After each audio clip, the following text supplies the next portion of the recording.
Meeting of 2025. Yeah, I'd like to, as we begin, and since we last met, I'd certainly like to acknowledge the recent loss of the Border Patrol agent in the line of duty and the impact it's had on the law enforcement community. And just let folks know that from the non-sworn community and civilian community that we are with you on this and have our deepest sympathies. Moving forward, calling the meeting to order. Are there any additions or deletions to the agenda before we begin? Okay. Hearing none, we'll move to the first item, the agenda. That's approval of the minutes. We had two meetings that we held in December, our December 4th regularly scheduled meeting and the December 17th hearings stipulation agreement meeting. We'll begin with the December 4th meeting. I will entertain a motion to accept those minutes. So moved by Chief Frank. Is there a second to that motion? I can't see everybody. Tom Shinat seconds that motion.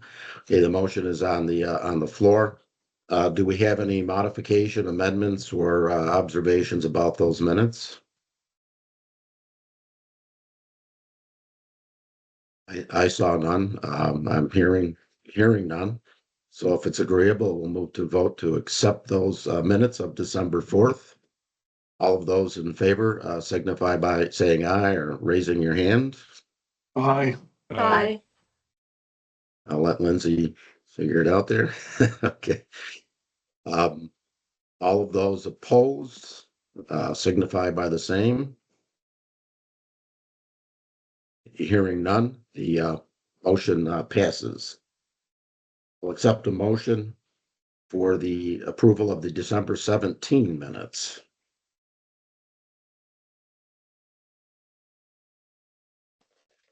Jen Frank makes a motion.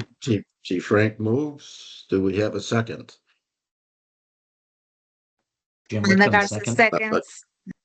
Okay, I think I heard Amanda on that one. Any discussion about amendments, changes, or modifications to the minutes? Hearing none, we'll move the question. All of those in favor of adopting the December 17 minutes signify by saying aye, raising your hand. Aye. Aye. Any opposed? Signify by the same. Hearing or seeing none, the minutes of December 17 are adopted. I'm hearing the welcome sound of recruits overhead. I'm at the academy today, so I can hear them pounding the floor and moving about. It's a nice sound to hear. I'll move the next item on the agenda is the professional regulation procedures. I'm going to turn that over to Executive Director Brickell and potentially any members of the committee that may wish to comment. Thank you, Chair. I'll try to keep this process brief, also so that the members of the subcommittee might want to chime in on this as well. But as folks likely know, when the new council of 24 was formed in 2021, the council formed a subcommittee called the Professional Regulation Subcommittee, whose responsibilities were to review complaints of unprofessional conduct, review the internal affairs investigations done by agencies, and in the process of creating that subcommittee, with the assistance of the Attorney General's office, the subcommittee created procedures by which they follow their processes and move those complaints through, and then eventually forward those to the council. There has been no modification to those procedures until now. And these modifications that you've received, both a clean copy and a marked up copy of, have been reviewed by the subcommittee with multiple chances of discussion and thoughtfulness about where things needed to change. A lot of these changes are specifically regarding new statutory language, and then some clarity that I think the subcommittee was looking for. So I'll go through them briefly and quickly just so that folks understand what changes have been made. Under section 3.3, the category B conduct, which was formerly defined in the procedures, is now created the addition of the law enforcement officer's code of conduct. So category B in statute language has changed, and this procedure change also reflects that change in statute. 3.3.1, there was an added sentence to define what willful means so that they know that it's intentional, knowing, distinguished from accidental or involuntary. So the subcommittee wanted to be clear on what the term willful meant when they were looking at complaints. Under 3.3.3, we added the term business days that should include Monday through Friday, but that also excludes state holidays and federal holidays. So there was just clarity on what that time frame is. Under section 4.2, within category B conduct, there is an added sentence regardless of whether a first or second or subsequent offense than category C conduct. That was really, again, a matter of clarity.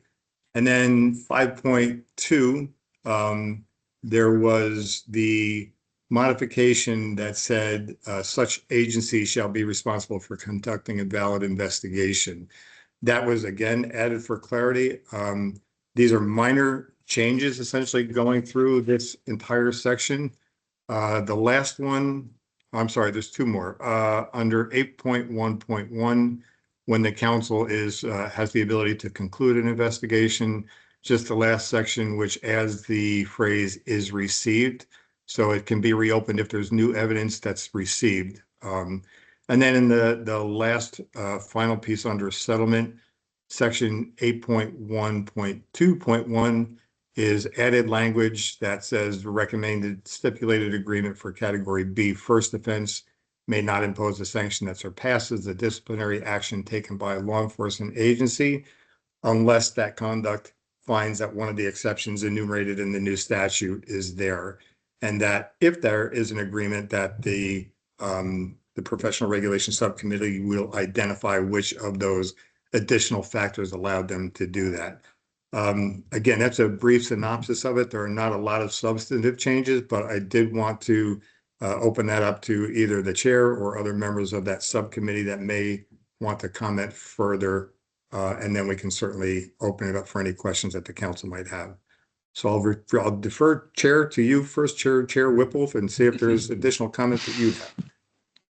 Thanks, Director. I'm not sure that I can do more than you've done. I think that, we moved this forward to the full council. We had a number of meetings to look at this with certainly the very appreciated help by Kim. Most of it is just clarification. It's aligning with what the new statute has given us, and reflecting back on some of the situations where we had wished there had been a little more clarity, tried to include that here. But absent that, I don't know that I have a lot more to add other than to express my appreciation to the group that worked on this to bring it forward. Thanks very much, Chair. I think we can open the floor up to any questions.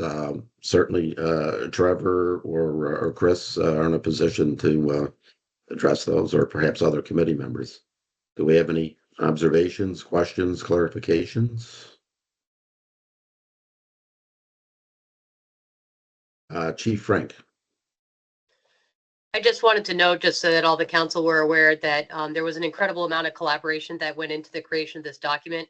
All of the chiefs and sheriffs came together. It was presented out to officers through the VPA. And so this was not created in a vacuum. This was officers reaching out and saying, we want to make sure that it's very clear that the conduct and allegations, that we understand what it is that's being asked of officers. Officers agreed to this wholeheartedly. We had a unanimous support of it moving forward. And so I just think it's important for the council to know that this was created not in a vacuum just by the Professional Regulations Subcommittee or just by members of the council, but that all of law enforcement came together to try to add some clarification here. Thanks very much for that background, Chief. And I thought the revisions also presented some greater clarity, as well as current alignment with statutory authority. So I think it's a step in the right direction in that regard. Do we have any other comments or questions? Hearing none, then I entertain a motion to adopt the new professional regulation procedures as presented. I would make a motion. Motion made by Trevor Whipple. Do we have a second to that motion? Seconded by Chief Frank. Okay. Any further discussion on the amended policy and procedures? Hearing none, we'll move to vote. All those in favor, raise your hand or say aye. Aye. Aye. Aye. A bunch of hands going up, etc. Any opposed signify the same.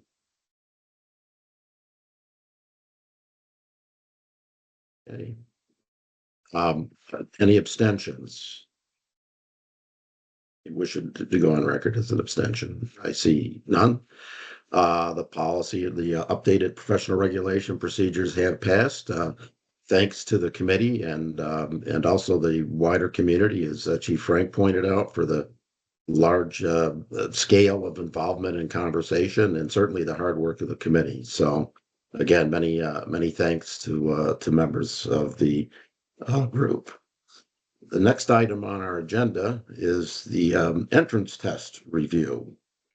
I'm going to turn this over to Executive Director Burkell for some framing, and I have a couple of comments myself. I'll turn it to Director Burkell. Thank you, Chair.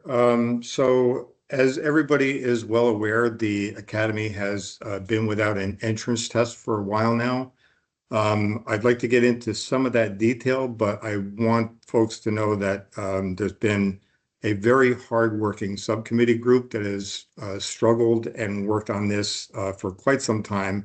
And I'm going to offer that up for Chief Murad, who is with us today, to kind of give us a background of what the committee has been working on, what prompted this initial work of their subcommittee, and struggles that we faced. And I'll let Chief Murad frame it up for everybody so that you can hear the amount of work that's gone into this thus far.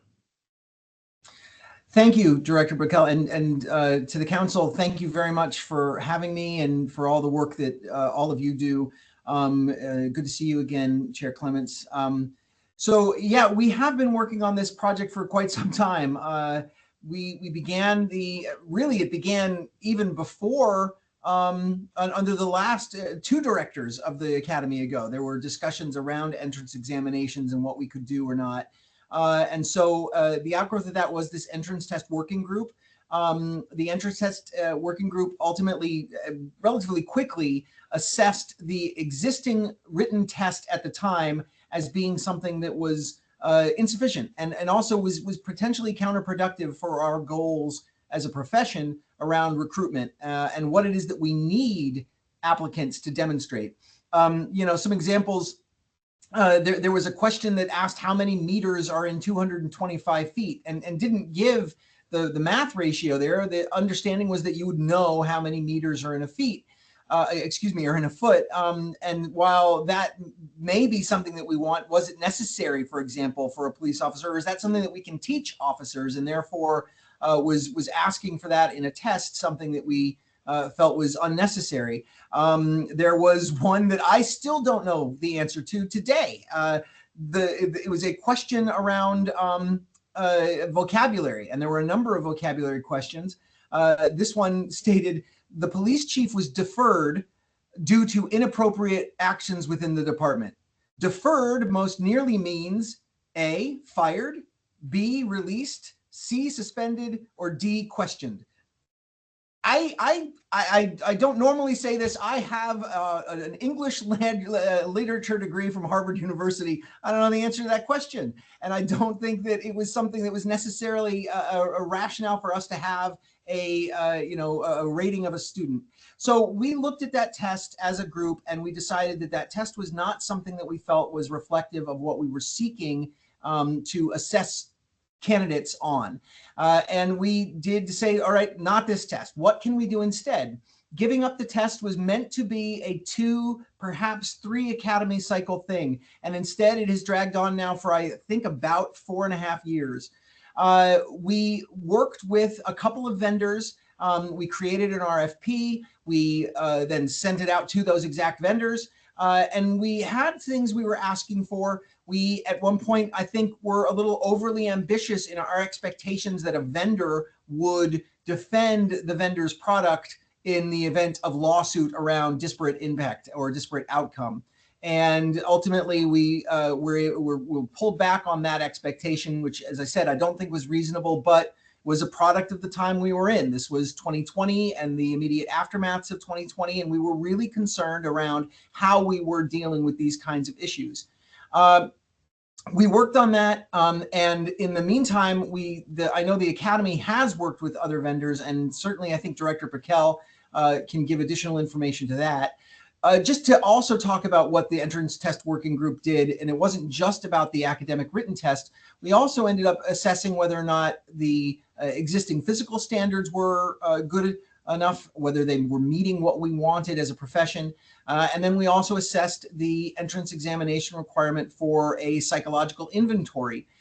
Both of those, I think, are in a stronger state right now. We initially repealed the existing so-called Cooper standards, which involved a run and push-ups, et cetera, and replaced it with a row. The row alone turned out to be somewhat deficient. We worked a lot with other agencies that were using different kinds of standards, most notably with the Texas Department of Public Safety. And they were able to be really helpful in giving us the standards that they use in Texas, which we've since adopted, essentially. And I think that for the time being, the physical standards test is working effectively for the Academy, and knowing that incoming recruits are at a baseline of physical fitness that the Academy can then work with, shape, and hone in order to have even fitter graduates. Similarly, the MMPI, I think we're on number 3 now, but the psychological inventory is something that I think is now much more effective for the state. I know that I'm more satisfied as a police chief with what we get when we put candidates through that process. But we remain without a written test, and it is showing some troubles in the Academy with regard to applicants, now candidates, now recruits, who are coming in and are not really in the place they need to be, and in fact need to be remediated, which is a lot to ask of an already overburdened police academy. So I think that's pretty much sort of the background, and I don't want to take up any more time on that. And certainly, Director Brickell, if I missed anything, please let me know. Thank you, Chief Murad. A very thorough and an overview of all the work that the committee has done thus far. And again, as a result of where we were at, we met with the committee here just the other day just to kind of update the working group where we had been looking towards another company for entrance testing. The members of that company are with us today to provide a presentation to council members so that they can appreciate what this test does, which is really more focused on testing in candidates than testing out. But for a little bit of background so that council members can also appreciate, I think, and thank you to the staff who pulled this information up for me yesterday, but we were trying to find out, just since we've done away with the test, with the written entrance test, how has that really impacted us, and what does that look like for the additional work here at the Academy? And so in the 112th class, that basic class that went through, that's when it was decided to remove using the written entrance test. So we've had classes from the 113th on, and we are now in the 119th right now, who have not taken the entrance test exam. I'm going to give you some brief statistics just so that you can understand where we're at right now. But for the 113th class, as a result of no written entrance test, we had 21 remedial sessions and 6 dropouts from the Academy. In the 114th class, we had 24 remedials and 9 dropouts from that Academy class. The 115th was 32 remedials and 7 dropouts from that class. The 116th, 79 remedials and 4 dropouts. 117th, 31 remedials with 5 dropouts, and the 118th, 64 remedials and 6 dropouts. Now, why are these things important? So every time that there's a remedial session, that requires the instructor, again, who is a volunteer, who comes here on their department's time and or on their own free time. And that requires now another session being set up between the instructor and the candidate or candidates that need remediation in their testing. And then that typically is either prefaced by another preemptive time for folks to kind of retool the areas that they were not doing well in and prepare for the test that they're going to be taking again. And then, so that's an additional taxing, not only on the instructor, but it also is taking the recruits' focus now back on something that they didn't do well before and taking them out of the focus that they're still continuing training that is ongoing every single day. So they can't get behind on something else that they're looking for. But I think what's important to note is that out of all of these classes, we have identified where the remedial action took place. So whether it was use of force training, whether it was firearms training, whether it was investigation of domestic violence, whether it was criminal law, patrol procedures, or motor vehicle law, each one of them had different sections and levels of remediation, but the majority of the classes, the highest numbers, were in scenario-based training. So when somebody has either learned or not the training that they need to get and develop what they're going to use and how they're actually going to put that into practice, that's where the biggest deficiencies seem to be. So we're spending more time not only with the remediation in the beginning, but then when they're actually doing the practical scenarios, which, by the way, to remediate those include role players, which are also hard to get, aside from people to evaluate those scenario trainings. So it's a complicating factor that gets worse with each amount of remediation that we have to do. And the scenario-based training is where we see the greatest discrepancy between when somebody's taken the acquired information that they've learned and then putting it into practice in real life situations. So that's kind of a brief of where we're at here and the struggles that we face with remediation. And I think in large part, we could reduce those numbers by having a test that either screens folks in for the things that we know that they're going to need for necessary skills to be successful when they come to the academy. So I think I will leave it at that. And I'll turn it back to you, Chair, for any comment that you had before the presentation from NTN.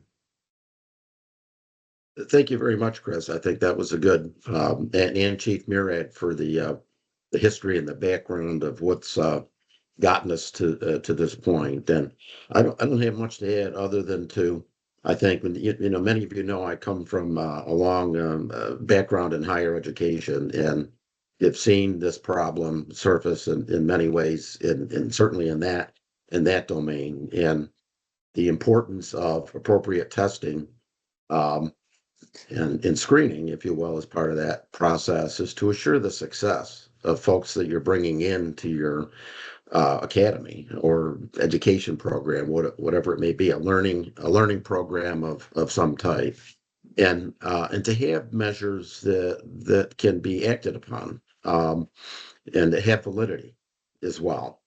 And I had the opportunity to meet briefly with NTN and Greg Hyde, who's with us today, to get a little bit more of an in-depth understanding of what they offer, but was quite satisfied with their approach and what they do, and believe that they could be a great resource for the academy.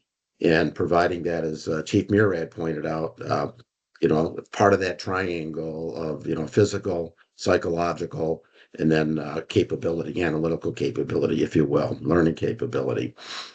So I'll turn it over to Mr. Hyde to give us a brief overview so that you're all aware of the services that they do on a national level for testing. Excellent. Thank you, Chair Clements. Good morning, everyone. My name is Greg Hyde. I'm the Vice President of National Testing Network. We're going to go into a presentation here in just a few moments. We're really very excited to share this information with you because, as Mr. Clements mentioned, we are a resource, and that's why we're here today, is to address some of the big challenges that you guys have been facing over the past 4 or 5 years. Little history on myself. I've been with the organization for 16 years. Prior to coming to this organization, I worked in recruitment process outsourcing for 11 years. So my entire career has been focused on recruitment and selection. And that's some of the expertise that I bring to the table as we have these discussions. Along with me, I'm going to have my team introduce themselves really quick because they will be involved in this partnership. So if the rest of my team could briefly introduce themselves, and then I'll jump into the brief overview we have for you today. Hi, my name is Kelly Pauly, and I've been with NTN for almost 3 years. I'm the business development manager. On my behalf, I support the state of Maine for all public safety disciplines. In Vermont. Yep. And Oh, Dale? Vermont, I'm sorry. We're also talking with Maine at the same level. So we've got several discussions like this taking place. Thank you, Kelly. Thanks, Kelly. Good morning, everyone. So Dale Turner, I think I've met a couple of you on prior calls. So thanks as always for including us. I'm the Vice President of Client Relations at NTN, and Greg is going to, do an amazing job talking through what we offer, talk a little bit about, I think, our culture, our processes, how we add value. And I'm very pleased to join the call because our team would basically get the handoff of the relationship once you come on board and become a client. And I look forward to having many conversations with the team to really, give you some more insight into all the ways that we're able to support you from a client relations perspective. So for today, thank you for having me. It's a pleasure to join y'all. Excellent. Thank you, team. Okay, with that, I'm going to attempt technology here and share my screen and walk you guys through this brief presentation. Let's see here, entire screen. All right, so view slideshow. So I can't see anyone, so if there are questions, if we could maybe just hold them to the end, we'll just do a brief Q&A. Presentation should be about 10 minutes. Again, we're very passionate and excited about what we do, so we sometimes go into depth on how we can help support our client base. To get us started, we'll just do a brief overview of the organization itself. We established the company in 1981 as a pre-employment and promotional test development company for public safety occupations, so law enforcement, fire, corrections, communications. So for a couple of decades, our clients would lease our tests and administer those tests in-house. And in about 2005, 2006, we pulled some clients and really listened to the voice of the customer and what they needed to create a successful screening process. And so in 2006, we expanded the organization into National Testing Network, where today nationally we're known for exceptional nationwide recruitment support and test administration services. One of the key values that we bring is streamlining the selection process, so really reducing barriers and making it easier for candidates and departments to connect. And we do that in a very fast manner. And at the end of the day, what we're really looking for in terms of delivery is quality. And so Mr. Clements mentioned, elevating quality and making sure that the testing process is really supposed to screen people in, identify those people to move forward in the process. So over the years, we've added additional services, virtual testing, which we'll talk about today, online interviews, background investigations, psychological testing, assessment centers, and custom written exams. So that's just a snapshot of who we are as an organization. The workflow that we're proposing, and I'm going to talk about the test here in a few moments, but this piece is very critical in terms of just the process and moving candidates through, so we get the candidates moving in the process and don't lose people along the way. So what we've proposed to do with the commission is we create a job posting, and that job posting will sit on our website, and it's essentially the place where you'll be sending candidates to go and register to take their exam. So we'll talk a little bit about modifying this workflow as it relates to individual departments here in a few moments. But with the workflow we're talking about, you would essentially do your own recruitment, perform the initial screening, similar to what you're doing today. And then once you've identified the candidates that you're going to be sending on to the academy, those candidates would be notified by the agency or the department with instructions that we provide you to go and register with NTN to take their test. From that point, candidates take that information, they go to our website, and they register to take their exam, specifically calling out their test time and date. When candidates test, we are proposing that we administer the exam virtually. And so we'll talk about what that looks like here in a few moments. And then the council is also going to be administering the exam physically. So we have two different options, two different mediums for candidates to go and choose to test at. Then once testing is over, NTN, our team, scores the exams. And then the council will have access to those exam results via our online system. From there, the Criminal Justice Council will review the results.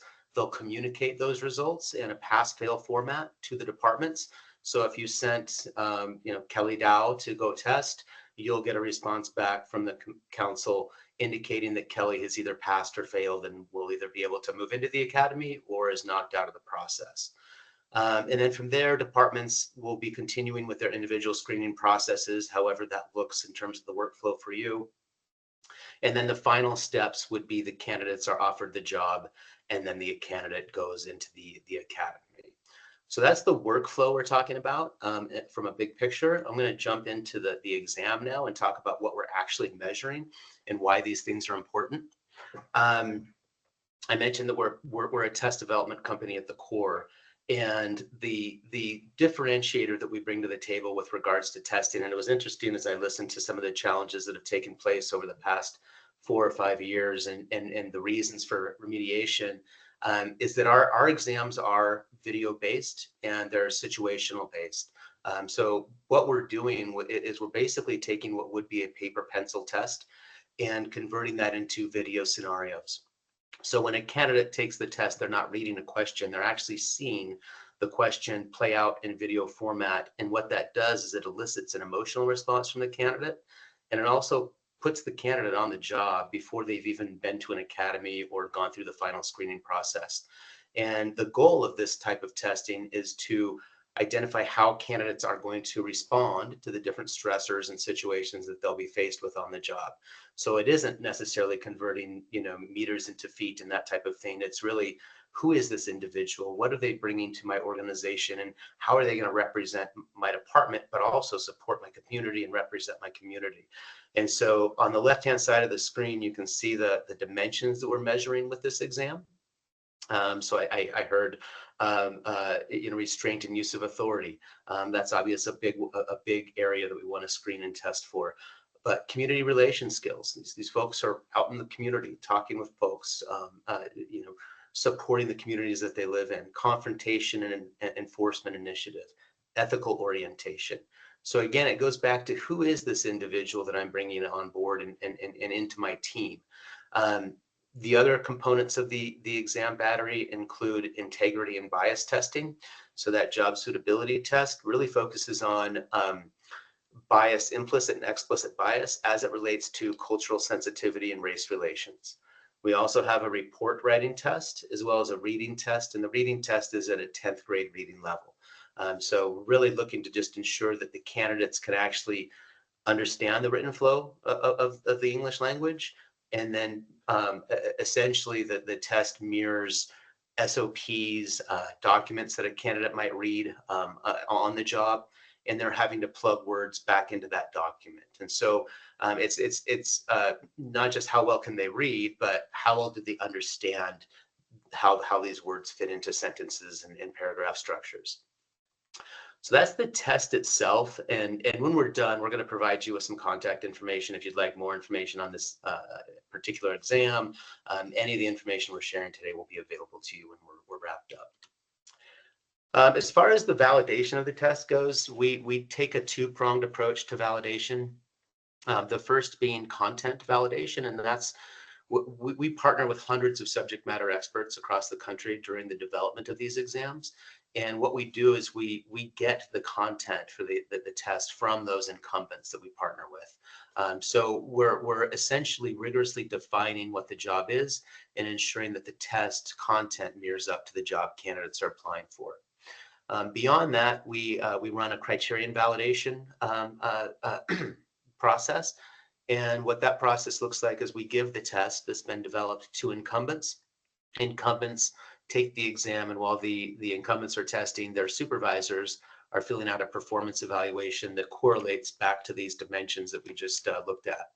And so what we're doing with criterion validation is we're actually putting the correlation between test performance to job performance. And so if a candidate or an incumbent is showing challenges on the test with restraint and use of authority or confrontation and enforcement initiative, their supervisor on their performance evaluation is also indicating that that person could use support or improvement in those areas. So that's the two validation approaches we take. And what we can do with the test in terms of scoring and processing candidates through is actually developing scoring models that we've put out and our clients use to ensure that there's no adverse impact in the testing process. Now, we also want to ensure that the test does what it's supposed to do, and that's screen people in. And so we have this delicate balance of making sure that the test performs at a high level and screening people in, but at the same time doesn't create adverse impact for any of the groups or bias. So very important for us as a testing company, this is one of our core initiatives, is to ensure that the test and the process itself is fair and equitable for all candidates going through. I also heard mentioned that a prior vendor would not stand behind their test and defend it if it was challenged by a candidate. We would absolutely stand behind our test because it is everything that we stand for. So you would have that support from our organization in terms of validation, technical reports and support, as well as litigation support. So I'm going to talk briefly about virtual testing here. This is one of the formats that candidates will be testing. Nationally, we test right around 50,000 candidates with this model. Basically, when a candidate goes to schedule their exam, so they've been directed to our website to schedule their test, they'll click on either the VCJC location as the testing site, or they'll click on National Testing Network's virtual testing. When they click on virtual testing, they're asked to download an application. That application runs through a series of checks on the candidate's system to make sure they can actually run our tests. And it's a very simple tool. So really all we're looking for is that the candidate has Windows 10, Mac, a webcam, similar to how we're conversing today, and high-speed internet. Once the candidate has selected their time and date to test, they then show up to the process on that time and date using the same application that they downloaded. So they log in, they get online, and then they're met by a live proctor. Again, similar to how we're communicating today. That proctor will have the candidate scan the room that they're in, make sure that the doors are shut, there's nobody else in the testing space, there's no writing materials on the testing space, and that the space is secure. Once that happens, the proctor has a view of the candidate similar to how we're viewing each other on video today, but they also have a view of the candidate's desktop or works computer. So we can see if a candidate toggles between Google or our test. We immediately are notified when a candidate goes outside of that application or testing system. So it's a very easy and efficient tool for candidates to use. Almost all candidates that register to take a virtual test get through it successfully. And that's because, again, we've made the system easy to use. Those that don't get through it successfully, it's often because they haven't followed directions and or instructions during the registration process. Moving on to scoring reporting, our computer administered test results are immediately available. So candidates who go and test through NTN's portal will have their scores immediately. The physical administration by the council, those test results will be available within 2 to 3 business days.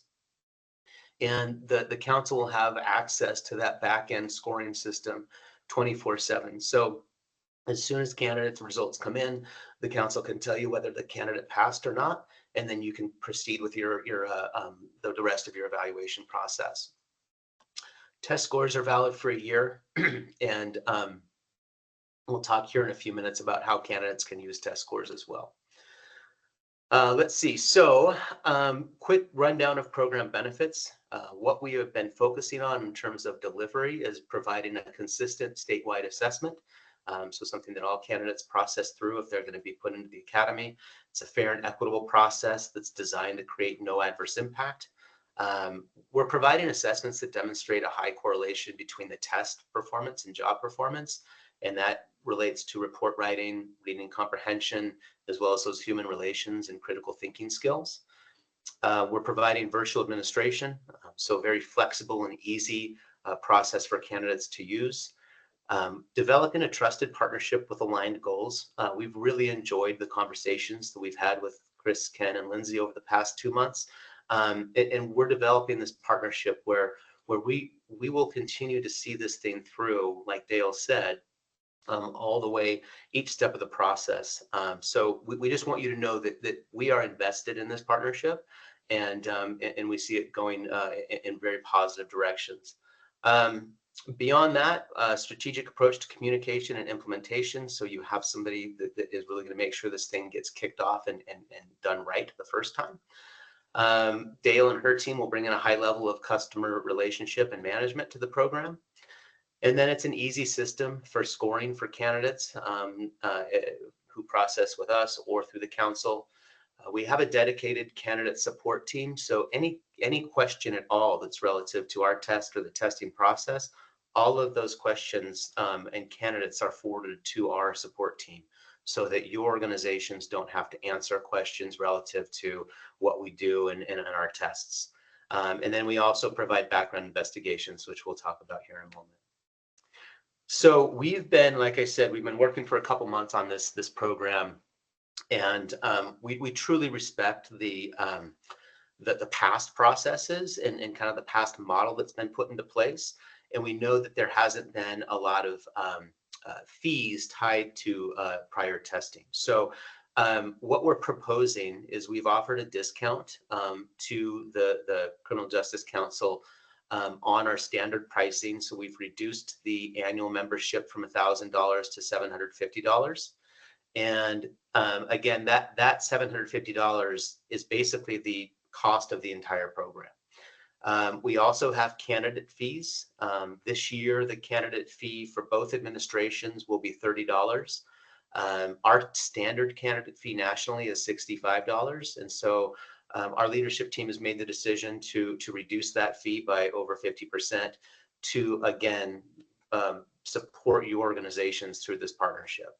So we're looking at reducing that fee to $30 throughout 2025, and the council is going to be working with legislation to see if we can increase that fee to competitive fee at $65 for 2026. Now I'm going to talk just briefly about what this model looks like outside of the relationship that we've created with the council.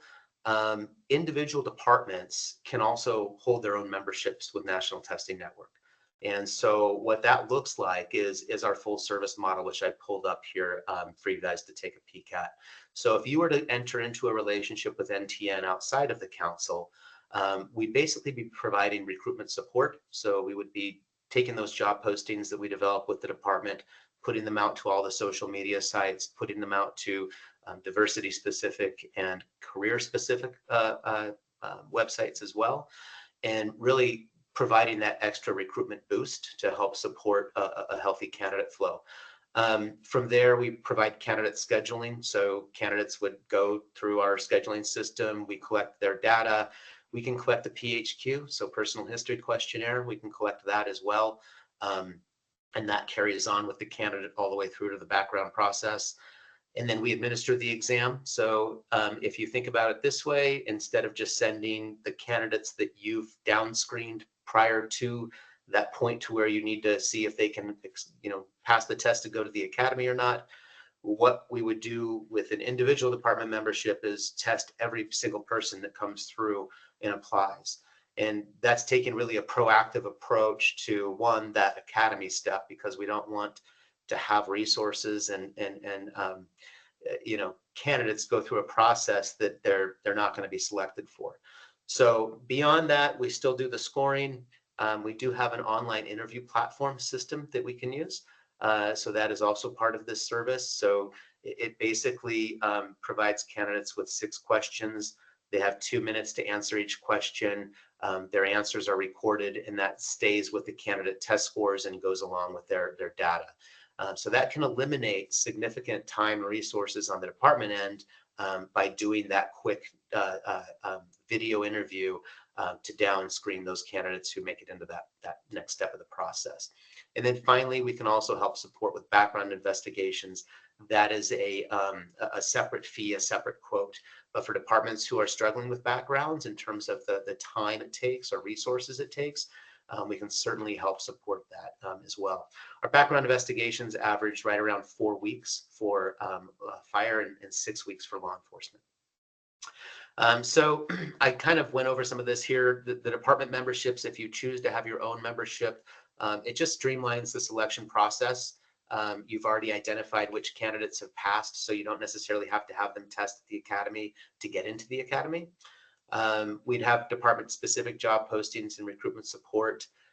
All candidates, again, would screen through the NTN system, and that's a system that's consistent with your statewide requirements, and then you can reallocate those resources to focus on core competencies versus testing and all of those things. And then finally, with the online interviews. So I'm going to wrap it up here with the pricing that if you were to have just a single membership for your department, I know that most departments, in speaking with the team, are right in this little area here, 1 to 25 or 26 to 75, maybe up to 100. So this is the cost to the department for a 1-year membership. And you would also have the back end scoring system available too. So that would all be viewed by you and your teams. We do have discounts for 3-year and 5-year memberships as well. And then I've also listed the additional products and services here on the right-hand side that we provide. So in short, we're going to again provide you with some contact information if you have questions about any of the information that we've just shared. And let me see, stop sharing so I can see everybody again. We're just really excited to have the opportunity to support you. We've kind of heard the pains, trials, tribulations. So we're excited to be in this position to be a resource. And if you're looking to expand that resource and use us in different ways, like I just described, we'll provide you with Kelly's contact information, and she'll be the point of contact for helping to support those inquiries and potentially setting you up as an individual client with the network. Nationally, we support right around 1,000 law enforcement departments. I didn't bring out and list all the big names, but we do support DC Metro, Baltimore Fire, Denver, tons of organizations on the West Coast. So we're a very broad organization, and we support hundreds and hundreds of small departments across the country, as well as those big ones I just mentioned. So thank you very much for the time and for working with us on this partnership. And we look forward to having discussions with all of you. So thank you. Thanks very much, Greg. I'd like to open the floor up to any questions that you might have, and I'm sure the slide deck that we saw will be available after this meeting and as part of the record. Questions, observations, Excitement. excitement. Tom, Jeanette, please. Sure, I only have one. Is there the ability to administer this testing in a candidate's primary language? I'm sorry, what was that? Is there a minute? Is there the ability to administer it in the candidate's primary language other than English? Yes, so the test is all in English. So English as the primary language.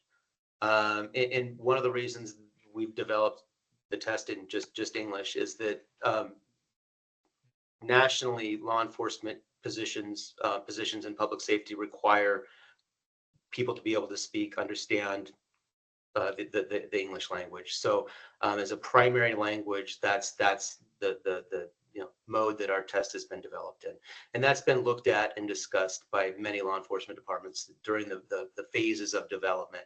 But it's just one of those key requirements that you must be able to understand the English language to be able to go into these roles. So it's just in English. Good question, though. Thanks, Tom. Other questions? Other questions, observations? I'll offer a couple.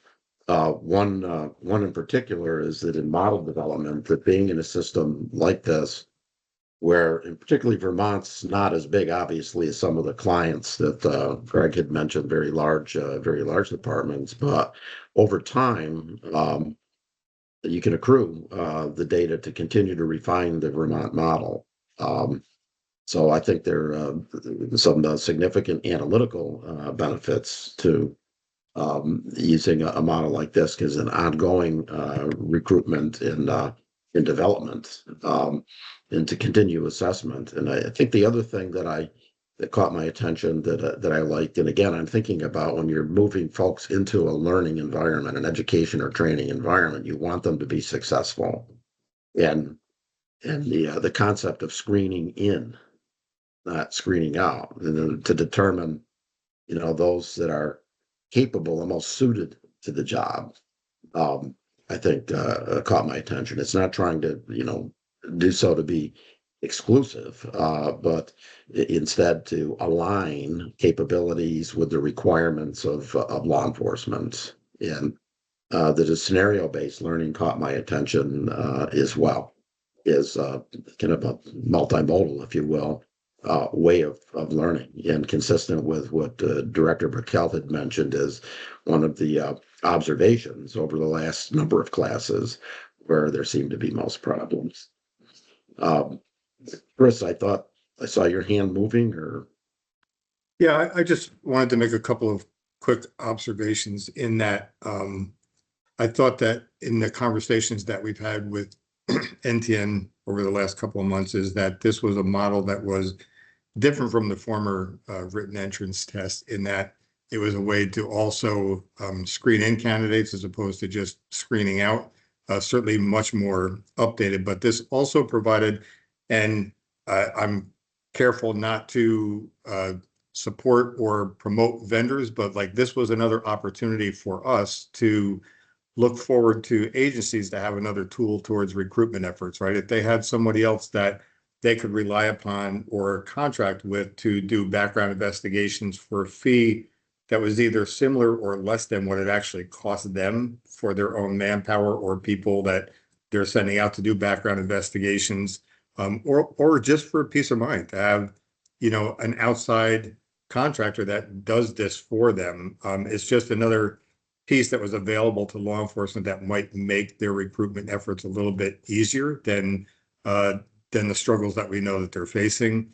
And the fact that, it's online, is something that we've been talking about for years and have been unable to get to that end goal of making something that's available online so that agencies can test people in their home state before they even bring them in for an interview. If they feel that that's somebody that they're interested in, they can take the very first step of screening that person in to see if it's somebody that they want to invest some time and effort into going further into a background investigation or deciding whether that's the right candidate for them. And I think also, I can say that of the companies that we have dealt with, this is different in that, as opposed to a company creating a test for the academy, which is relatively very expensive for the creation of a test specific to Vermont and for the Vermont Police Academy.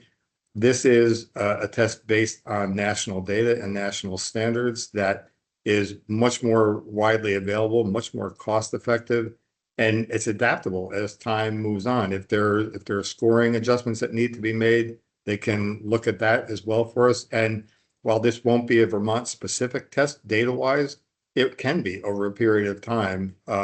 You know, as we have more and more people go through that testing and we have some more data that's relative to Vermont standards.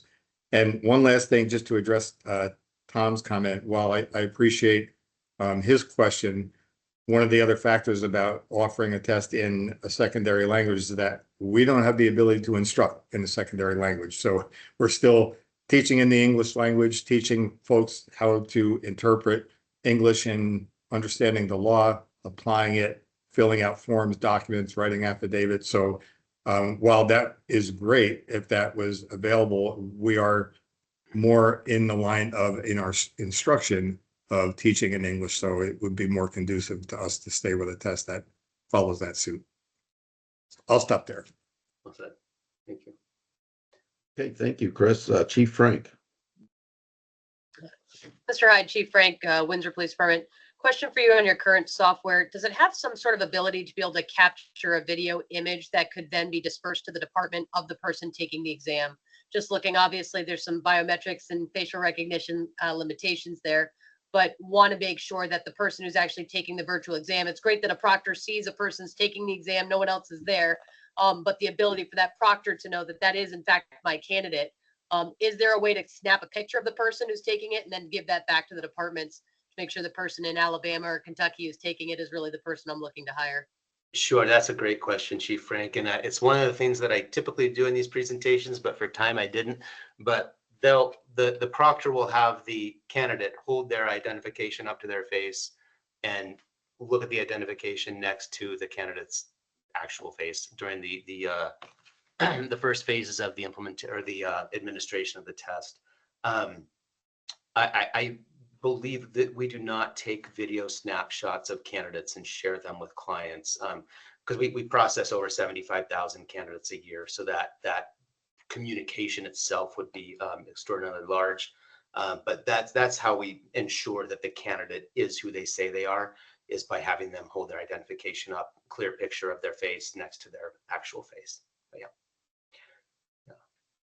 Good question though. And test security and whatnot is absolutely critical. These tests that we develop, they take roughly 2 years to develop and cost right around $250,000 to $300,000 to create. So the security from our perspective is absolutely critical. So we want to make sure that we're getting the right people in and test them in a secure manner. So any other questions? Dale Turner, please. I just wanted to offer some additional feedback. On the client relations side, of course, we talk to many of our clients very frequently. And, you know, to Greg's earlier point, we have hundreds of large agency clients, but we also have hundreds of small agency clients within many different departments. And of course, it's national. Some of the feedback that we get, and I think one of the huge differentiators around NTN is our video simulation, right? That portion of the testing. I think that many of our clients have at least expressed to us that that's kind of helped them with those candidates that may have been English as their second language, if you will. So in addition to testing the basic language skills, the video simulation portion of the test has helped them kind of cross some of those barriers. I just wanted to share that feedback. Thanks, Dale. Thank you. Thank you. Do we have any other questions or observations at this time? I think what we'll do, Chief Frank. I apologize. I'll take most of these offline. My job is to bring it back to the chief, so I want to make sure I have accurate information as we go through, and I can always follow up after the fact. Given that you brought up the video situational judgment, I just want to be clear, are those questions, for example, law enforcement specific instructions, or just general like ethical decision-making, community relations skills? I can't tell you the number of trainings I go to where we receive instruction and then immediately after we go, but not in Vermont, because we have unique Supreme Court ruling and regulations. So I just want to make sure that if this will be particularly for our out-of-state candidates, we have this candidate coming from Kentucky, and this would have been an appropriate answer in Kentucky, but not in Vermont. It's not scenario specific, but just more concept specific. Is that correct?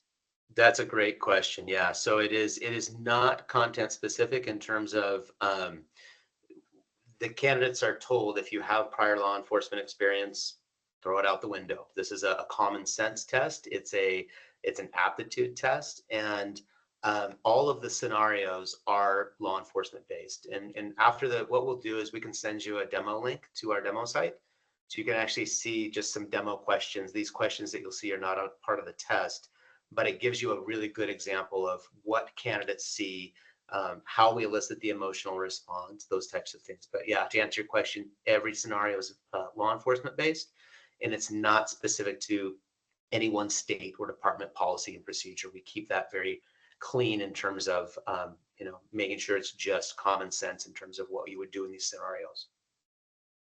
Yep. And then Right, thank critical, you. I think it's critical job dimensions, that, with things like, restraint and use of authority, ethical orientation, team orientation, observation, assessment, critical thinking, those types of dimensions. Yeah. Great. Any other Other questions? questions? Okay, well, what I think we'll do, please give some time for other questions. You can reach out, and I'm sure Greg and the team is willing to provide additional information, or as he mentioned, demo link for those, because I know the council does represent other constituencies. The folks here might want to have that conversation, but I think what I'd like to do, and we just started the most recent class, and before the next one comes in, we have a little bit of time before the summer. But at our March meeting, I would like the council to take action and endorse on this product, or the recommendation of Chief Murad and the team. But if you do have questions, now the next few weeks would be the time to maybe explore it and look a little more closely. And I think what I'm seeing and hearing is that we may be ready to move forward and to begin to implement with our next class. Okay. All right. Well, thanks to the NTN team for a good presentation. We'll make the slide deck available to folks to be able to review. So Absolutely. thank you very much. Thank you so much, you guys. Thank you for Thank the you time. so much. And thanks for letting us join that meeting. Appreciate you. Thank you. Moving on to our executive director updates, I will turn to Director McKell. I know there's a lot going on at the academy, including the pounding feet upstairs. So we'll turn it over to him. Thank you again, Chair. If there are questions, I'll stop after each kind of update, just because I can't see you. I'm just trying to read notes and keep you up to date on where we're at. So moving on with our latest updates, our 119th started on Monday. We started with 40. We have 40 or 39. We're down to 35 recruits. We've had 3 resignations so far, 1 on day 1 and 2 yesterday. Our class consists right now of 3 females, 32 males. Experience level is 6 that have absolutely no law enforcement experience, 13 with different levels of military service, 12 folks with college degrees, and 4 that have previous level 2 training. Any questions on the class so far? Okay, hearing and not seeing any. Move on to IADLIST. I just wanted to mention that we had a curriculum advisory group meeting here on the 18th with IADLIST. There was a lot of discussion on the curriculum development project status. They have reached out to the relative subject matter experts for each individual topic that we've been working on for feedback, and the feedback is asking for actionable changes so that IADLIST can review and potentially modify the curriculum. We are looking at the process thus far and learning how the objectives were derived from the initial job task analysis. And then test item development and a validation matrix that goes along with that. We've discussed other learning points, testing, potential pre-academy readiness, things that could be done. And then we went over the completed topics thus far, which have included the instruction in communication and de-escalation skills, fair and impartial policing, officer wellness, professional standards, report writing, I think, is at the very end of the completion task. And by March, we should be done with the persons with physical and mental and developmental disabilities. They are on track to be done in March. Any questions on the iAtlas ongoing project? Okay, hearing none. Move on to staff updates. We are still working on securing our FIP trainer. We have identified the candidate. We are in the background process right now. So as soon as that's complete, we will hopefully have someone on board fairly shortly. And our staff attorney hiring process is again in the final stages. In fact, since the chair is with us today, we can get together and have our final discussion on where we're going with the position of staff attorney. And for a little update on FTO training, there was, we just finished last week an FTO training for new FTO officers, which included a list of 21. I think several were from VSP. That does not include 7 that were also trained out of state. So we have, as of December of 2024, 28 new FTO officers. And statewide, that puts us now at a number of about 420 field training officers statewide. Any questions on that?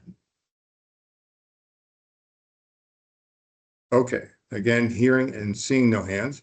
I wanted to give you just a quick update on O2X and final numbers and percentages of where we were. You've heard from them at their third quarter, and they gave us a final fourth quarter report on the last class, which was the 118th, just so that we would have some final statistics moving forward from that class. And so for the council's information, when we tested folks in the initial phases, when they came here for the last class, we had 9 PT failures.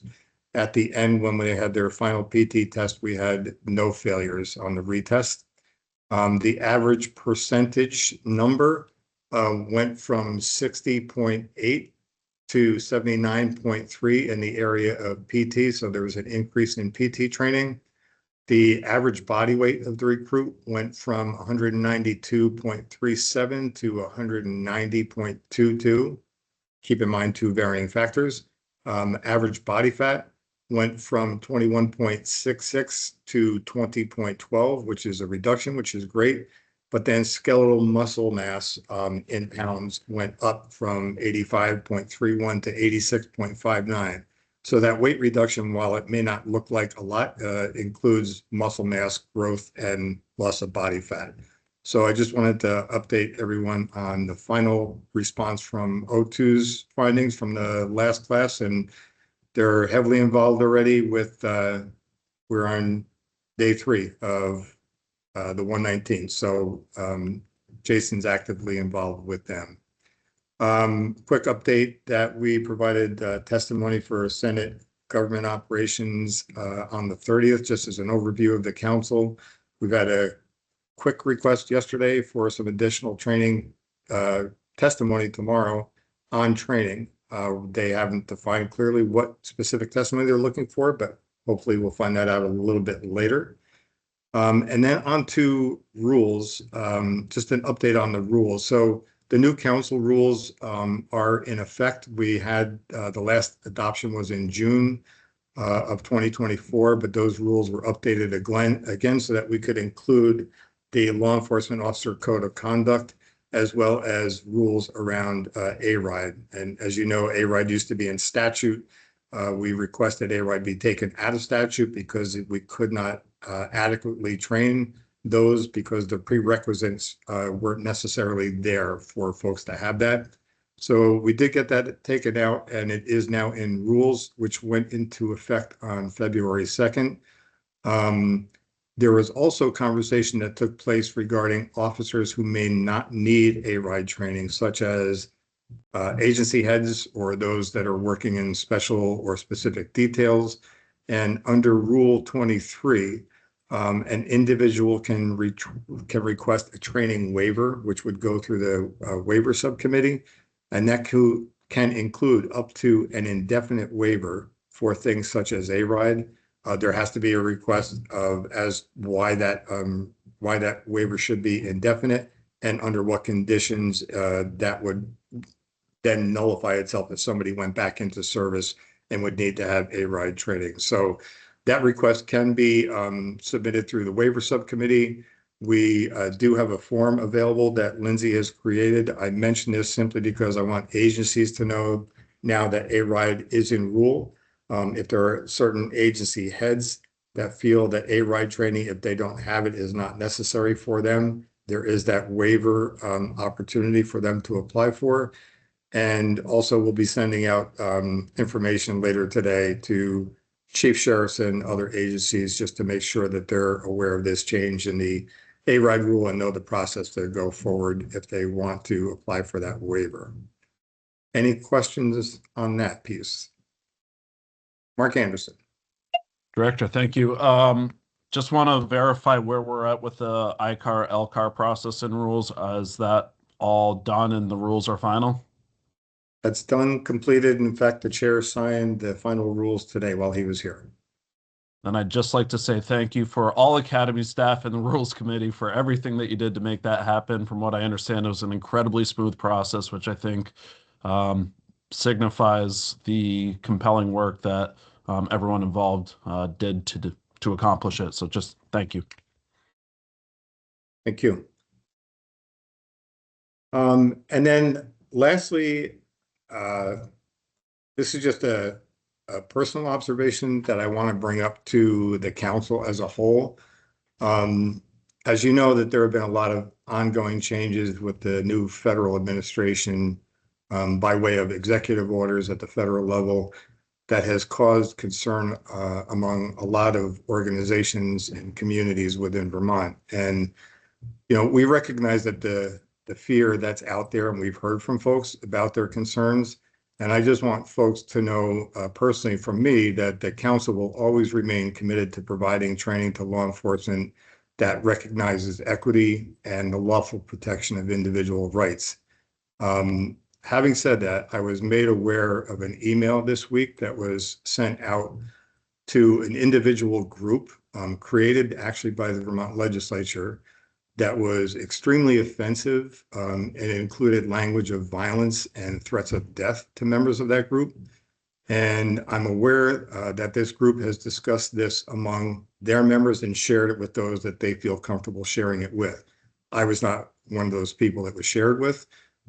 So I'm a little bit vague in the way that I'm describing this. I just think this is very important for awareness for us as a council. And while we all know that, you know, online trolling and anonymous emails are a way of silencing some people, we should also be aware of the damage that it does to individuals and groups that are simply asking for equity and justice. And as the executive director, I really believe that there are times that I need to take a stand when I see something as damaging and threatening as this communication. And I'm just hopeful that anyone on this council that has the opportunity to address issues such as that when it impacts you or those that you represent, that we take the time to do so. So just merely my perspective, if there were other folks on the council that were impacted by that or wanted to speak to that, just wanted to give them the opportunity to bring that up.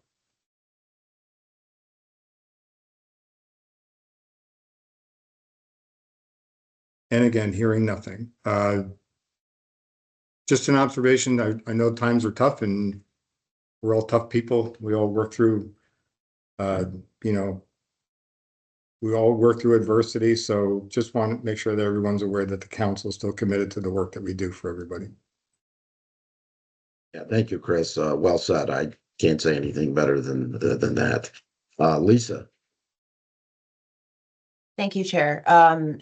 Director Burkell, I just wanted to thank you for bringing this to everybody's attention, and that I just want to acknowledge that this is probably only the start of these types of things coming through, and how important it is that we support and we are there for people and communities with marginalized identities in the face of everything that's going on. So thank you for bringing this up. Thank you for addressing this.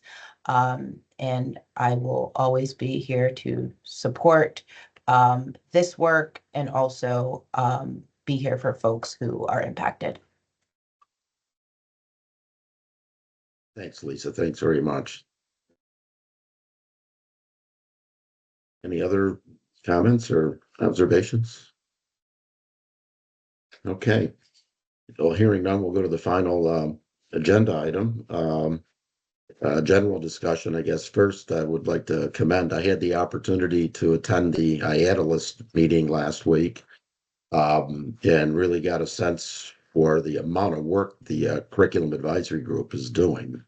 There's quite a bit there. The process is continuing. There's a lot of curriculum in play, but the progress I think has been good, and I just wanted to commend that group. It's a pretty big task, and it's going to take the work of a lot of folks. So good job, and more to do. And I look forward to seeing that roll out. Were there any other announcements or observations for the good of the group? Any things folks want to share? Other than it's going to be cold again tonight, so get your wood in or turn your heat up. Ken. Good morning. Thank you, Chair. I just wanted to briefly shout to all of the folks that sent folks down for day one and that have made commitments to the 119 to send instructors, role players, and training assistants down to the class. I think everybody knows that we don't exist without the help of our partners. And to that end, thanks again very much for your continued support. We cannot do this without you. I know I say that every graduation, but it's 100% true. This academy is built on the participation and partnership with all of the outside agencies. So again, thank you very much for your help and your support. Great. Thanks, Ken. Thanks a lot. Okay. Hearing no other items to be brought before the council, I will entertain a motion to adjourn. So moved, Anderson. Okay, do we have a second to that motion? Amanda I'm sure you don't. Okay. Amanda, seconds. I think all in favor? Aye. I think that's by acclaim. I don't see any opposition. Okay. Thank you very much. Look forward to seeing you. We do have a meeting scheduled in 3 weeks. We will let you know if there is anything on the agenda in regard to any stipulation agreements they may be coming. But we will also have word fairly soon about, as Chris had mentioned, the legal counsel search and where that's headed. So with that, I bid you adieu and look forward to seeing you in a few weeks. Thank you. Thank you.